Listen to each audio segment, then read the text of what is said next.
Olha o verde deste lago. Gente, finalmente nós estamos em Inhotim, este paraíso maravilhoso. E eu estou assim... Eu já tinha vindo aqui em Inhotim em 2012, só que é outra visita, eu sou outra pessoa e as coisas estão sendo absorvidas de outra maneira. A gente tá aqui por 3 dias, esse na verdade já é o 3º dia. 3 dias, dá pra fazer tudo assim com bastante parcimônia, prestar atenção, pensar, não precisa correr, então 3 dias eu acho que é o ideal, né? Sim. Tô bem animada, então até daqui a pouquinho lá na minha casa. Tchau. Eita, como é que eu vou fazer esse vídeo aqui, hein? Sei nem por onde começar. Inhotim é um super mix especial de natureza, as flores, as árvores, o lago e arte contemporânea. É impressionante aquele lugar. E todas as pessoas que eu converso, elas ficam maravilhadas e acham que é um dos melhores lugares do mundo. Sério, sem palavras. Agora é grande, viu? E eu tô aqui com esse probleminha que eu não sei como contar pra vocês. São 23 galerias, mais 23 esculturas ao ar livre, mais o jardim, o lago, pássaro, flor, as pessoas, comida... Infinito. Muitas coisas pra falar sobre Inhotim. Então... vamos respirar fundo, vamos em frente com esse vídeo que vai ser longo e delicioso. Eu visitei as galerias como tá dividido no mapa. É assim, é uma parte rosa, amarelo e laranja.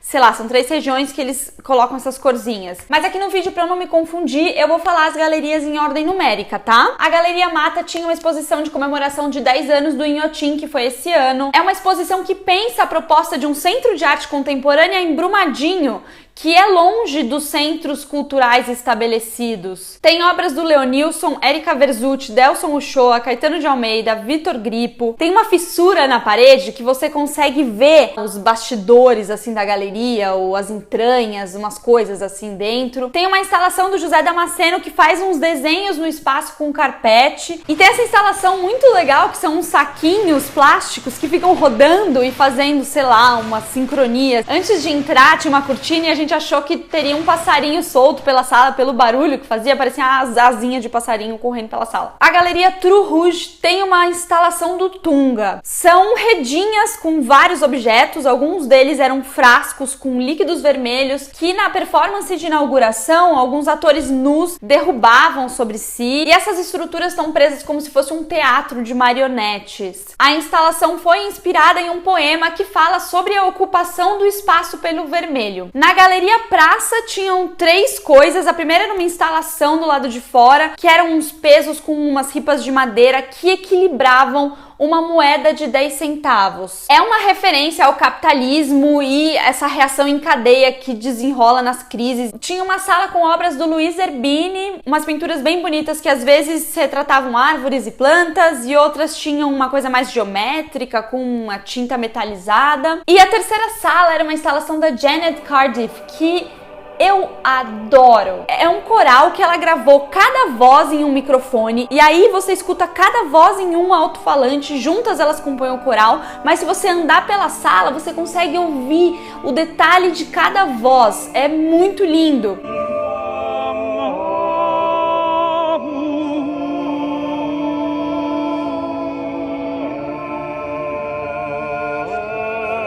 Na Galeria Fonte tinham obras dos neoconcretos, Ligia Pape, Ligia Clark, Hélio Oiticica, e aí continua com trabalhos que absorveram objetos do cotidiano à arte. Tem Gordon Matta Clark, Irã do Espírito Santo, Cildo Meirelles. Nessa galeria tinha um livro de registro de performances do Chris Burden entre 71 e 73, mas que eu fiquei tão impressionada que eu esqueci de fotografar. São umas performances muito suicidas e muito agressivas, assim, com o corpo dele. Tem uma que o amigo dá um tiro de raspão no braço dele, tem outra que ele fica preso num armário, ou ele rasteja no vidro, super extremas, assim, muito louco. A Galeria do Cildo Meirelles tinha uma sala aberta com a instalação Globetrotter, que é uma malha de aço com vários tipos de circunferência por baixo, umas bolas, umas coisas assim. Pra mim fica muito a sensação de uma superfície da Lua ou de um planeta, por exemplo. As outras 2 instalações dele que tem nessa galeria estavam em manutenção. Eu tinha visto em 2012, da última vez que eu fui, e, enfim, não vi dessa vez. Na Galeria Lago... Galeria Lago.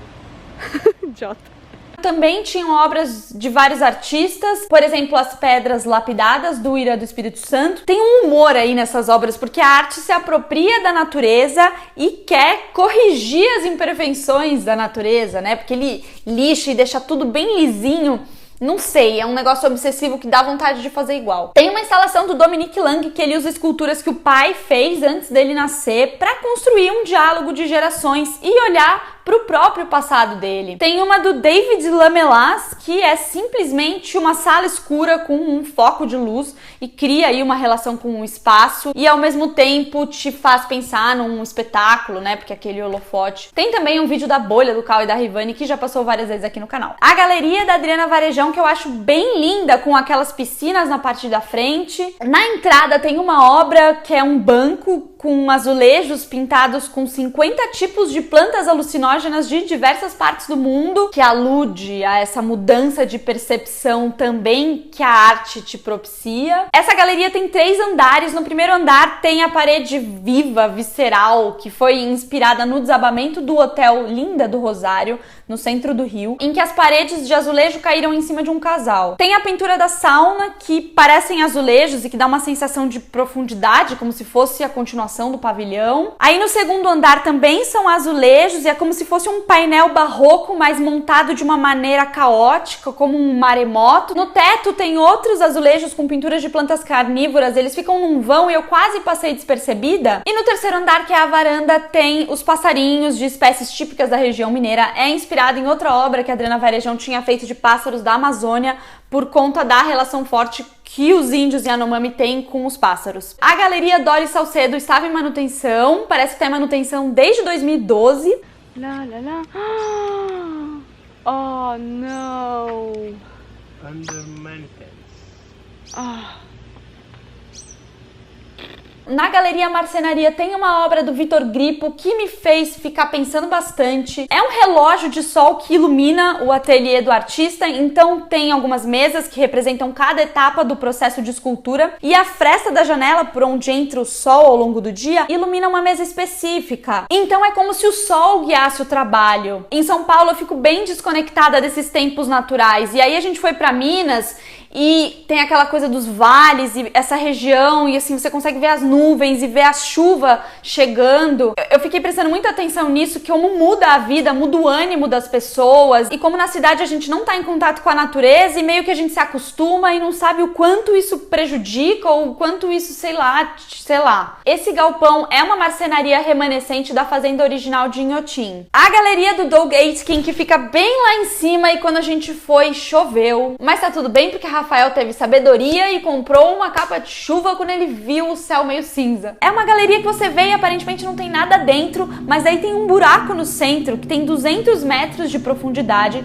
e lá no fundo do buraco eles colocaram microfones para transmitir os sons da terra em tempo real com uns amplificadores que ficam na galeria. Eu adoro esse, mas as pessoas podem super perder a experiência se elas não lerem a plaquinha ou não se informarem, porque elas entram, acham que é uma galeria vazia, dá uma olhada na vista, né, porque é no alto, então tem uma vista bonita, olha ali a arquitetura e vai embora sem ter visto o buraco. Rolou isso enquanto a gente tava lá. No galpão tinha uma super instalação do William Kentridge, essa eu não tinha visto em 2012. São materiais que ele produziu enquanto preparava uma ópera russa chamada O Nariz, que ele apresentou em Nova York. A história é inspirada numa novela do Gogol, em que um oficial de São Petersburgo sai em uma jornada atrás do seu nariz. É um nariz independente, emancipado. São 8 telas com vídeos diferentes, com trechos de filmes, animações, imagens do próprio Kentridge e tem um som ambiente que une todos os vídeos. A galeria do Matthew Barney é no meio da floresta. Essa instalação é um desdobramento de uma performance que ele fez com o Arthur Lindsay em Salvador, em que ele narra um conflito entre Ogum, que é um orixá do ferro, da guerra, da tecnologia, e Ossanha, que é o orixá da floresta, das plantas plantas, das forças da natureza, por isso que tem um trator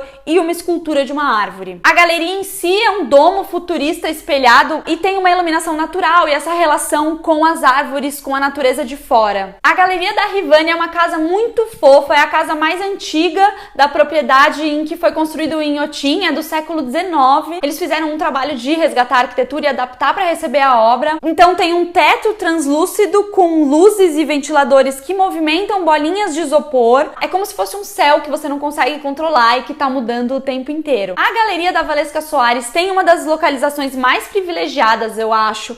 É no final de um lago e tem um jardim lindo, é super assim, e aquele espelho que fica refletindo o lago verde, é muito bonito. Dentro da galeria tem uma projeção de pessoas dançando e ela é toda cercada de espelhos que refletem o vídeo e o visitante que tá lá dentro, como se fosse um baile mesmo com várias pessoas. E fica tocando a música The Look of Love, que fez parte da trilha do Cassino Royale de 67, o filme.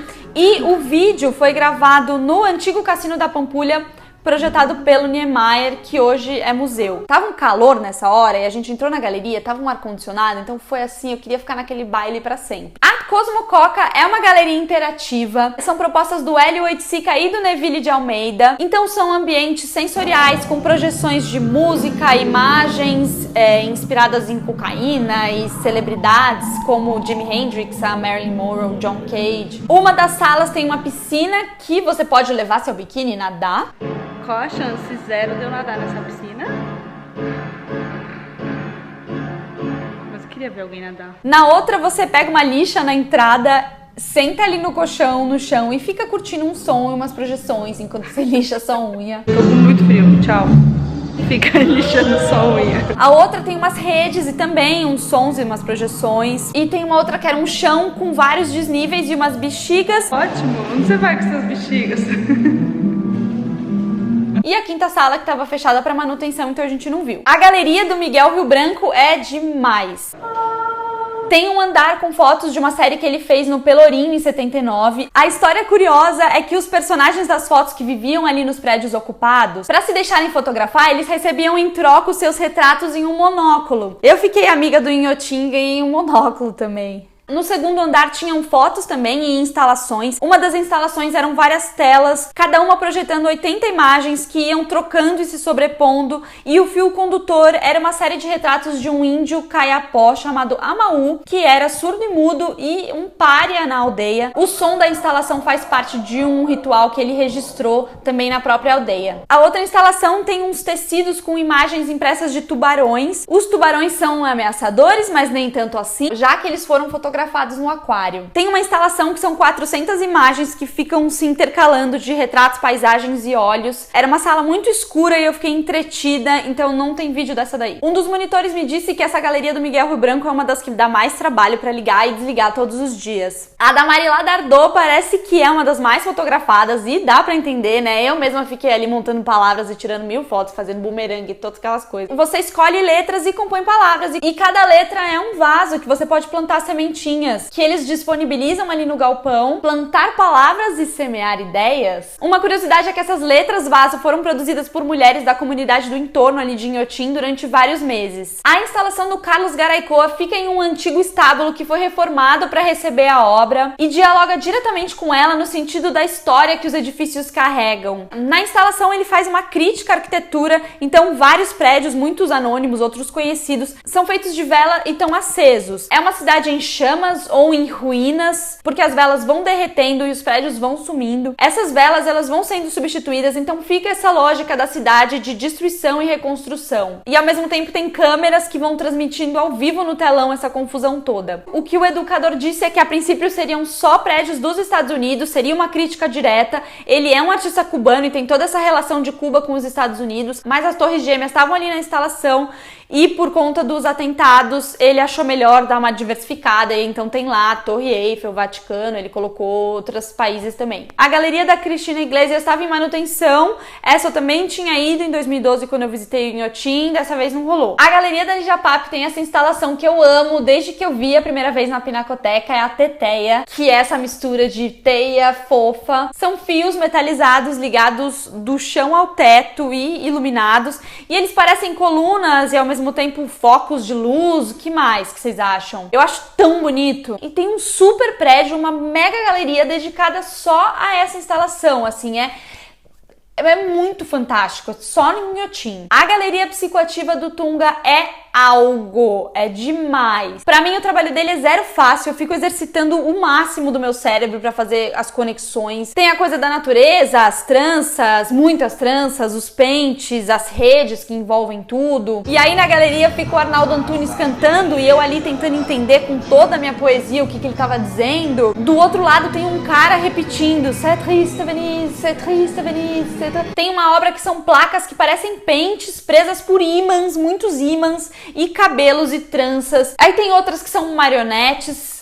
Tem duas marionetes. Tem uma instalação que é descrita como nebulosa escatológica. Ela tem uns cristais e uns líquidos que seriam excrementos corporais. E também tem uns frascos químicos ali nas redes, aludindo a um ambiente de transmutação. Tô falando que o Tunga, ele exige da nossa cabeça. Tem uma outra que é um jogo com a palavra incesto. Então na obra tem cestos mesmo, linhas, dedais, são instrumentos de tecelagem. E na verdade são alegorias de objetos e significados.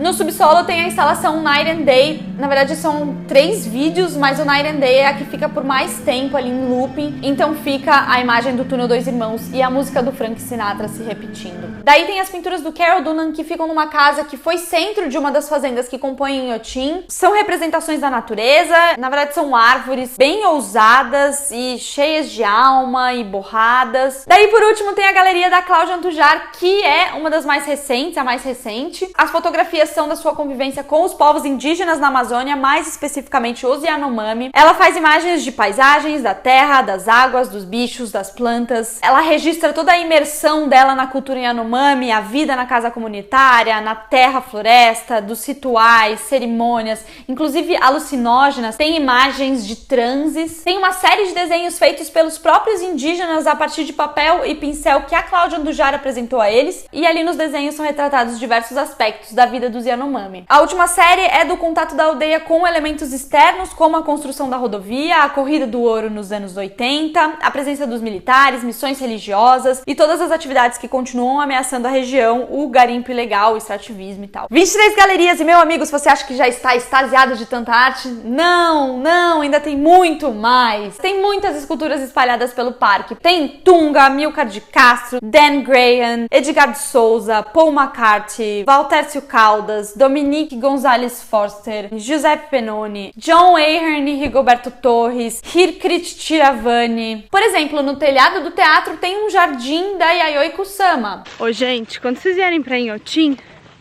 se for assim época de calor, que eu acho que é quase sempre, traz biquíni. Pode trazer biquíni, porque pode nadar na piscina. E tá muito calor, tô morrendo, suando em bicas. A piscina aqui, ó. Nossa, ia ser bom ainda esse mergulho na piscina. Será que a gente vai molhar o pezinho, pelo menos? Tem uma piscina do Jorge Mack, Cildo Meirelles e as mesas e cadeiras em proporções gigantes que questionam a hierarquia, né? Os Fuscas do Jarbas Lopes, que tem as latarias permutadas entre si. O Olafur Eliasson, que tem 2 obras no jardim, sendo que uma delas é um iglu que você entra e tem uma luz piscando e uma fonte de água e você só pode ficar 30 segundos lá dentro, senão você começa assim a passar mal, porque realmente a luz pisca muito rápido. A outra é um caleidoscópio gigante que você pode olhar a paisagem e fica com 1000 reflexos, também é bem divertida. O totem tartaruga do Zhang Huan, em que o rosto do artista está no lugar da cabeça da tartaruga, que fez a gente pensar bastante sobre essa questão cultural dos orientais, que eles constroem as coisas com determinação e esforço, não tem esse imediatismo que eu acho que a gente tem um pouco aqui e que dá essa taquicardia toda nossa de viver, porque as coisas têm que dar certo, tem que ser agora e é carpe diem, sabe? O Chris Burden também tem 2 esculturas, uma delas são as vigas de aço que foram jogadas por um guindaste aleatoriamente no concreto, e uma colmeia bunker em um dos pontos mais altos do Inhotim, que tem que subir bem pra chegar lá. Não sem esforço. Calor. E o Hélio Oiticica, que também acho que é um dos mais fotografados de Inhotim, o pessoal com aqueles quadradinhos adora. E ele fica ali no meio daquele jardim na frente do lago, ai, tão bonito. E tem aquele jardim maravilhoso com 1000 plantas, 1000 árvores, e é tudo identificado, e é tudo muito bem cuidado, é incrível. Se você quiser só passear pelo jardim, não ver nenhuma arte, já vale muito a pena. Sei lá, quer convencer alguém da sua família que não gosta muito de arte de ir pra lá, sério, o parque já é demais. Tem um carrinho que pode te levar para os pontos mais distantes e de subida. É bom se você tiver com pouco tempo ou tiver uma chuvinha. Caso contrário, o legal é mesmo ir andando e ir vendo as flores, as árvores, os bichinhos. Tem os esquilinhos e pássaros e as cigarras, tem um coral de cigarras. Elas estão ali cantando, chamando o sol o tempo inteiro. Olha como grita!